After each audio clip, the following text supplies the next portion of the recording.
Je suis sûr que les mecs qui aiment pas Nino, ils aiment le jus d'orange sans pulpe, c'est enfoiré. Oh! La caméra. Oh! Un micro, putain. Bon bah vas-y, hein. Je vais improviser une petite vidéo du coup. On s'installe, on met le son plus fort. Petite question pour vous.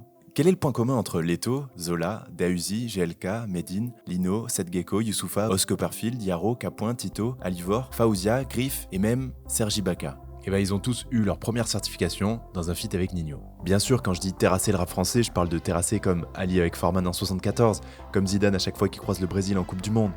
C'est positif quoi. Comment il a tout détruit sur son passage en écartant un à un les prétendants au trône. Bon alors j'ai fouillé YouTube et il y a déjà pas mal de contenu sur sa carrière, donc je reviendrai pas sur toute son histoire. Vous avez toutes les infos dans d'autres vidéos. Aujourd'hui, on va se concentrer sur une partie méconnue de sa carrière, son jeu d'acteur. Merci bien Madame de Montesquieu. Très bon après-midi à vous. Non je rigole.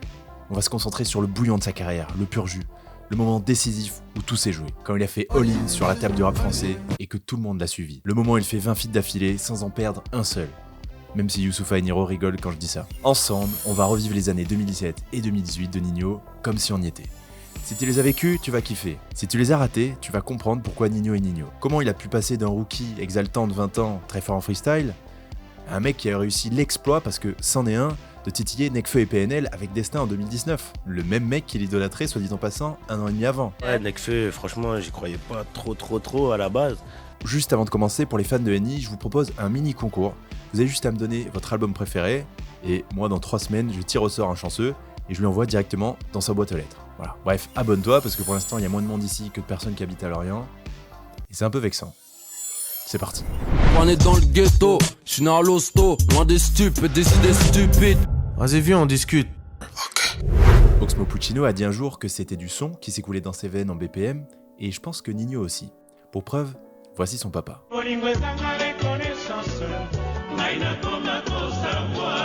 Serge Kiambukuta était un chanteur congolais venu s'installer en France dans les années 90. Forcément, Ninho grandit avec la rumba à la maison, notamment les disques de la légende Fally Ipupa qu'il connaît par cœur. Vous imaginez le sentiment quand il a enregistré un son avec lui sur Destin ? Ninho découvre le rap un peu plus tard grâce à un cousin rappeur que vous connaissez peut-être aujourd'hui sous le blaze de Os Copperfield. Très vite, il commence à rapper avec ses potes au collège et découvre petit à petit les séances studio. T'as puché dans le hall, t'as puché dans le Porsche. Il sort une première mixtape officielle en 2014 avec DJ Quick. DJ qui fait toujours ses scratchs aujourd'hui à Bercy, c'est beau. Il l'appelle Ils sont pas au courant, donc Ispac, et on entend déjà la rage d'un adolescent qui veut tout baiser dans le rap. On veut le million des Qataris, pour du pifton des 4 AIS, je veux ma tête dans les magazines. Mais ses morceaux sont un poil répétitifs et il a du mal à agrandir sa fanbase locale. Heureusement, très rapidement, il a la maturité de comprendre qu'il va devoir taffer comme un acharné pour arriver là où il veut, et donc il va enchaîner les séances de studio. Alors sa première mixtape est très loin d'être disque d'or, mais elle lui permettra de rencontrer les mecs de Demolition, les plus grands lanceurs de carrière de France. Et ça, c'est un truc qui est très important à comprendre si vous êtes un jeune artiste ou un jeune... peu importe, je sais pas dans quel domaine, c'est qu'il faut sortir les choses. Ça va toujours possiblement vous amener vers une petite étape supplémentaire, et c'est beaucoup plus utile de faire ça, je pense, dans ce sens-là, plutôt que d'attendre jusqu'à essayer de sortir un potentiel chef-d'œuvre, qui n'en sera pas un, parce que de toute façon... Vous avez besoin de 10 ans de travail pour être bon dans quelque chose, c'est comme ça. Il commence à balancer des freestyles sur leur chaîne YouTube, et c'est l'année suivante, en 2015, qu'il fait son premier buzz. Le freestyle mal luné tourne beaucoup plus que les autres, et c'est la première fois qu'il agrandit son public. Sans le savoir, il respirait l'odeur des prémices d'une ascension enivrante. Début 2016, il sort le second volet de Ispac en téléchargement gratuit sur Haute Culture. Parmi les 29 tracks, on le retrouve sur le remix d'un morceau classique. La rue on a baisé plus d'un, vendu putain, il aura de mauvais putains, désorienté. Eh oui. Ninho sur DJ Mehdi, ça existe. Et on lui a très souvent assigné une ressemblance avec Rof, mais sur ce morceau, c'est d'autant plus déroutant. Et Ninho n'a jamais caché son fanatisme de la mafia qu'un fric qu'il écoutait gamin. Imaginez ce qu'il a ressenti quand il a fait un des plus gros tubes de la décennie avec Rimka, 2 ans plus tard. Sur Ispac 2, on sent déjà une nette progression. Il développe un début de science du refrain, on respire un peu plus, et il va plus loin musicalement. Pour l'anecdote, il y a un morceau avec 13 blocs d'ailleurs. Bref, ça fonctionne assez bien puisque la tape est téléchargée 30 000 fois sur le site, et Rec 118 va jeter son dévolu sur l'artiste de 20 ans. Est-ce que Sadek a joué un rôle primordial dans cette signature ? C'est possible, sachant qu'il le connaissait depuis des années et qu'il était le premier artiste signé du label avec Soprano. Maintenant qu'il est signé, il va pouvoir se concentrer sur sa musique, et il enchaîne sur une série de freestyles que vous connaissez probablement. Les Banks to Banks 1 et 2, ce à quoi il ajoute un feat bien nerveux avec Leto. Je suis venu récupérer mon dû, couille, grosse comme le monde. À ce moment-là, impossible de passer à côté du rookie Ninho, qu'on retrouvait par exemple dans les 11 rappeurs à suivre de l'année Bouscapé, avec entre autres Hamza, Damso et MHD, en bonne compagnie. À l'automne 2016, il décide d'envoyer sa première mixtape payante avec Mills. S'ils n'étaient pas au courant, maintenant ils savent. Maintenant, ils savent. MILS. T'as capté? Alors on a une majorité d'immenses bangers. C'est le cas de l'intro éponyme, de Beach Dab, de Malcolm. Il y a des gros featuring avec Niska et Sadek. Mais surtout, et c'est très important pour la suite de sa carrière, Ninho s'éloigne pour la première fois de sa recette trap habituelle et s'essaie aux chansons d'amour ou autres textes mélancoliques. Et bah oui, c'est un voyou de la tête qui a besoin d'amour. Qu'est-ce que tu veux que je te dise? Dis-lui que tu l'aimes. Il est comme ça, Ninho. Je suis un voyou de la tête qui a besoin d'amour. Dis-moi que tu m'aimes. Le genou à terre, le regard vers les yeux. Aujourd'hui tout va mal, demain tout ira mieux. Ça y est, la carrière de Ninho est lancée. Il chope même ses 5 premiers singles d'or. Plus que 58 avant le clip avec Naps. Ocam vient carrément le filmer dans son TX. Il fait des interviews. Bref, la vie est comme dans le film de Roberto Benigni. Je rappelle que c'est son premier projet payant. La première fois que j'ai monétisé une vidéo, elle m'a rapporté 18 balles. En un an. C'est très important de pas se comparer. C'est désormais le nouveau rookie à la mode. On est fin 2016, on s'est toujours pas remis de l'euro, mais frère, on essaye. Heureusement, Ninho va entamer un run beaucoup plus stratosphérique que la carrière de Thomas Pesquet. Préparez-vous pour le décollage, on rentre dans le vif du sujet. Il commence l'année avec un feat avec Yaro qui s'appelait Circi à l'époque. C'est un pote de sa cité avec qui il s'entend hyper bien. C'était ni le premier ni le dernier. Mais un mois plus tard, il se passe quelque chose de fort. Les Havrais, Medine et Alivor décident d'inviter les meilleurs MC d'Île-de-France pour un Pussycut enflammé. Ancienne et nouvelle école sont réunis au studio pour faire un track et ça devient l'hymne Grand Paris. La banlieue influence Paname, Paname influence le monde. La banlieue influence Paname, Paname influence le monde. 30 millions de vues et premier single d'or pour Medine. Pas que grâce à Ninho évidemment, il y a trop de monde dessus, mais quand même. Un succès de plus en featuring, surtout que beaucoup s'accordent sur le fait que Ninho a plié tout le monde. Bon, personnellement, je suis équipe Youssoupha fort, mais je dois avouer que j'ai été scotché par la nonchalance et la confiance d'un mec qui rappait à côté de je sais pas combien de légendes du rap français. Le Pussycut de Medine, Grand Paris, il est incroyable. Mais c'est ça en fait, parce que là, ce que je disais dans le fauteuil, ça se voit. T'as l'impression qu'il a enregistré assis le mec, tu vois. Et non, mais c'est vraiment, il y a vraiment ce truc-là. Ouais, le même mois, il reçoit le disque d'or de Mills. L'euro, ah, ça sent l'euro. Grand Paris et son premier disque d'or à quelques jours d'écart. Est-ce que vous vous rendez compte de la période qu'il vivait? Du coup, il en profite pour teaser son premier album studio avec Roro. Et c'est très sale. Ça sent le Roro, il a tellement rêvé du disque d'or qu'il n'endort plus la noche. Vous connaissez. Et c'est peut-être parce que je suis trop déter que je les ai distancés. 2 mois plus tard, il envoie la version 5 du freestyle Banks to Banks à bord d'une Porsche dont j'ai aucune idée du modèle. Il fait ce qu'il sait faire, il casse l'instru, il rajoute du saumon dans ses pattes. Il vit cette vie quoi. Et à la fin, il annonce que son album sortira en comme prévu et s'appellera Septembre. Quoi? Et à sa place, tu ferais quoi à ce moment-là? Tu te ferais oublier? Peut-être. Lui, il décide de sortir un des plus gros tubes de sa carrière avec Mamacita. Oh mamacita, est-ce que tu me supporteras toda la vida? C'est très surprenant, mais c'est produit par Guilty de Katrina Squad, le même mec qui fait des prods qui donnent envie de saucissonner des monégasques. Quand il a reçu sa SACEM, il a dû se dire ah ouais, SCH c'est un spicard en fait. Pendant l'été, on l'entend partout, c'est l'explosion. Single de diamant en 3 mois, donc 90 jours, donc vraiment pas loin de chatouiller le top 5 des singles de diamant les plus rapides de l'histoire. Pour rappel, un single de diamant c'est 50 millions de streams. C'est un tube dont tu te rappelleras toute ta vie, en gros. L'année précédente, il avait réussi l'exploit de relativement féminiser son public avec Dis-moi que tu m'aimes, mais ça paraît presque dérisoire face à l'impact de Mamacita. C'était le son qui lui manquait pour toucher le grand succès national. C'est son On Verra, son La Terre est ronde, son Scarface, son Chiquita, son Macarena, le son qui tourne partout en radio et dont malheureusement, t'as besoin si tu veux faire un disque de diamant.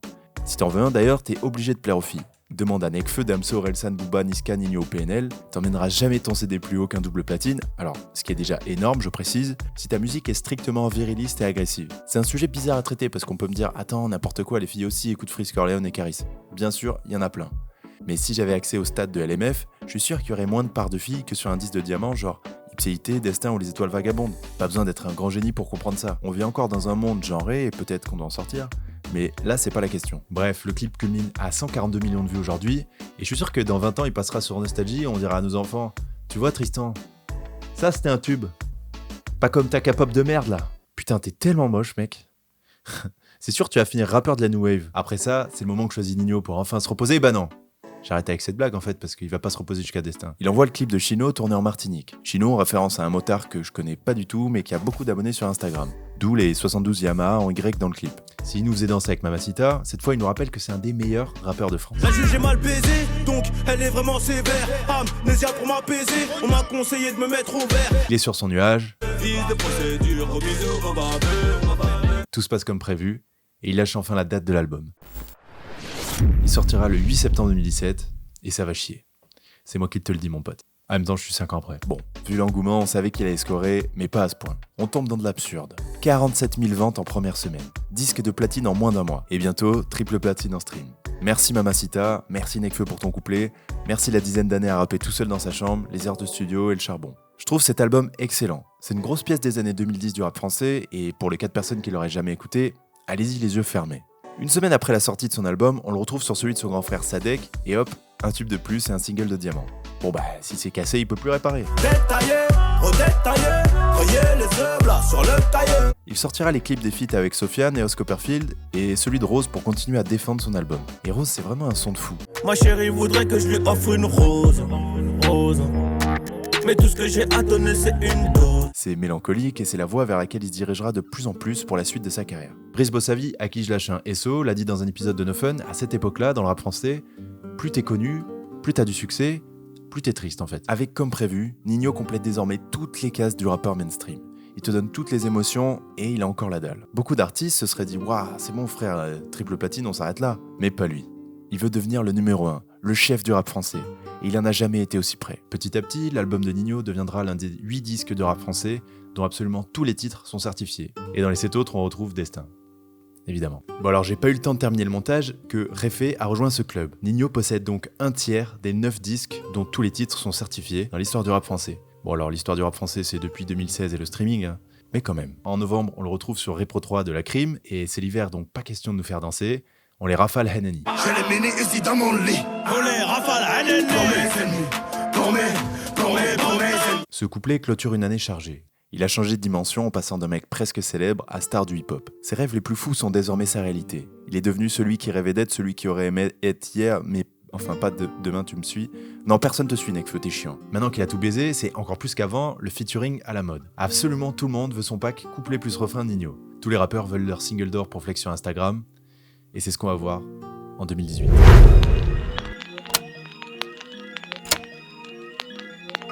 Longue vie. Le 8 janvier, toute la France, ou en tout cas celle qui vote pas Macron, chante Longue vie.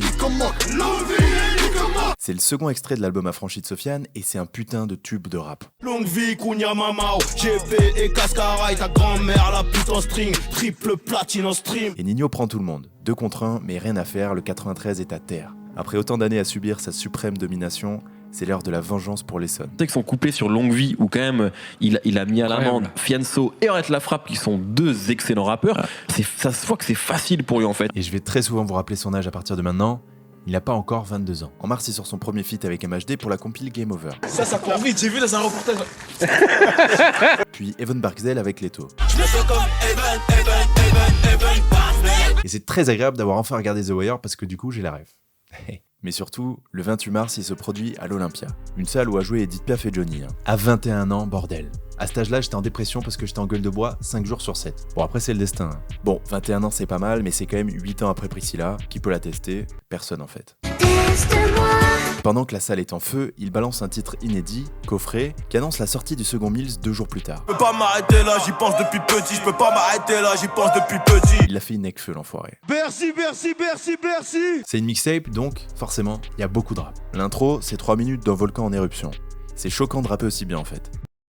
Brûler tous les cahiers pour faire 20 000 € la semaine. Bon, il laisse quand même un petit tube avec Umpoko, histoire de.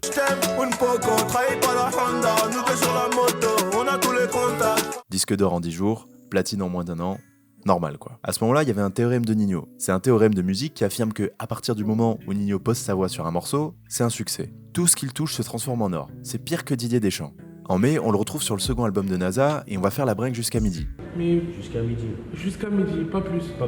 Et Ninho s'adapte parfaitement à la musicalité de son compatriote congolais. Ajouter du miel, je suis pété dans la ruche.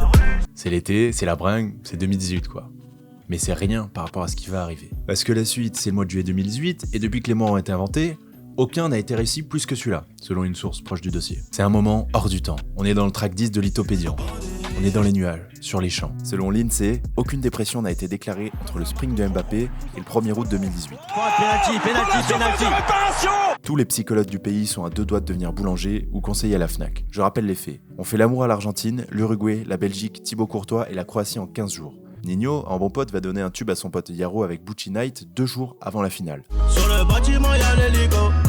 Pour fêter la victoire, comprenez bien qu'il a sorti Air Max et Ma Cité à craquer à 2 jours d'intervalle sur YouTube. De cocaïne dans mon nez, mais j'fume le jaune. J'ai dit pas de cocaïne dans mon nez, mais j'fume le jaune. Là, j'ai le bail plus que plein, et ta bouche est plus que pleine. Qui veut ma peau? Dis-moi qui veut mon pain. Donner un single de diamant à Capoin et Rimka, à cette époque-là en tout cas, je peux vous assurer que personne sauf lui n'a ce pouvoir. À la rentrée, Nino récidive et chante Chaitana sur l'album de Ornette La Frappe.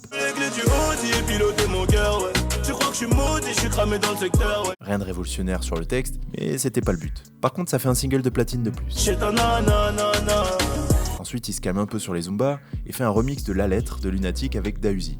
Dedans c'est dur, dehors c'est dur aussi, c'est sorti c'est sûr. Nino est dehors, Dausi à la maison d'arrêt de Villepinte, mais finalement c'est la galère pour les deux.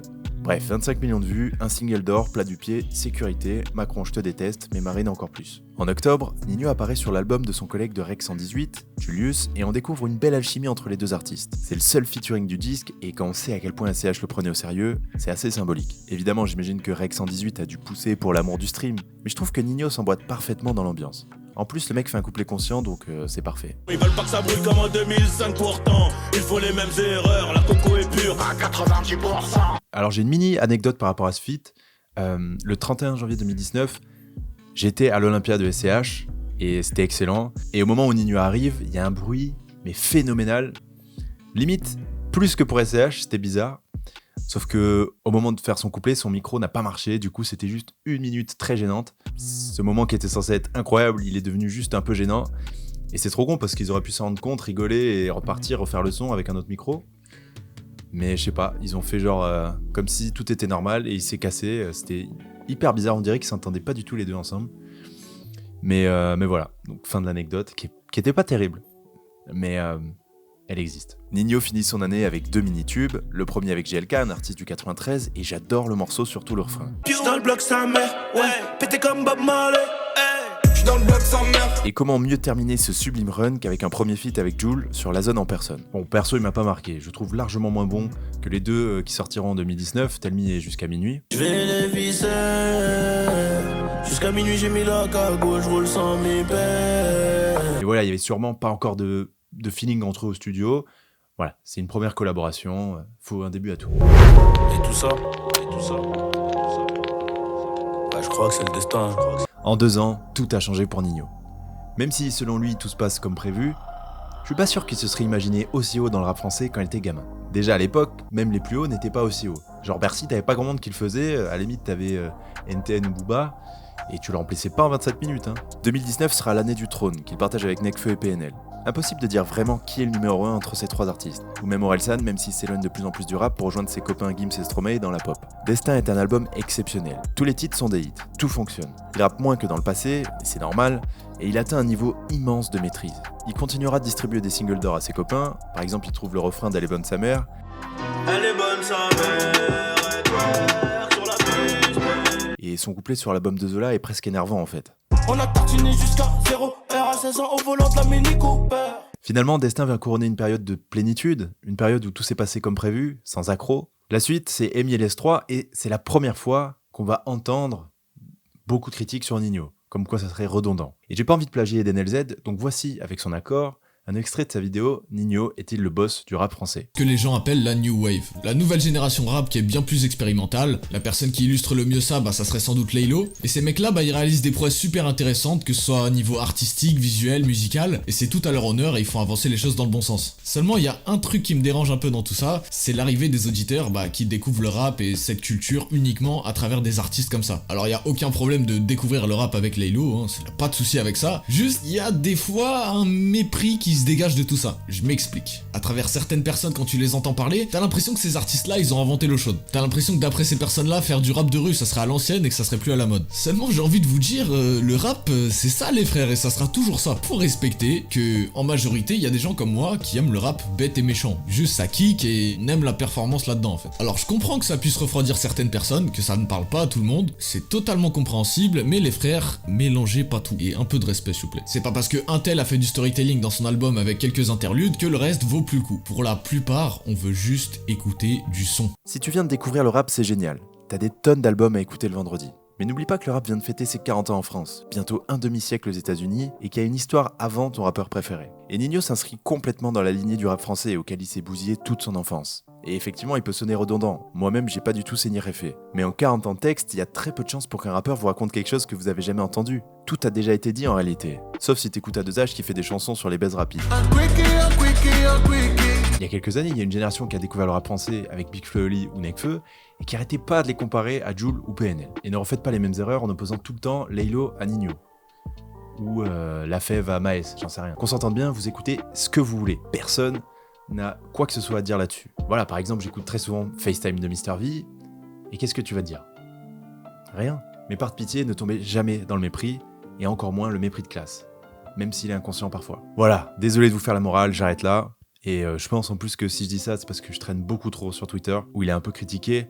Mais finalement, si on regarde les stats, je pense que c'est encore le mec le plus écouté du pays. Donc je me fais aucun souci pour Ninho. Merci à tous d'avoir regardé cette vidéo jusqu'au bout. On se rapproche des 50 000 et ça fait archi plaisir. Franchement, honnêtement, c'est la seule stat qui me motive. Donc voilà, si tu veux envoyer un peu de force, n'hésite pas à t'abonner, tu connais. Sinon, moi j'ai déjà préparé mes 4 prochaines vidéos. Donc je vous dis à dans 2 semaines.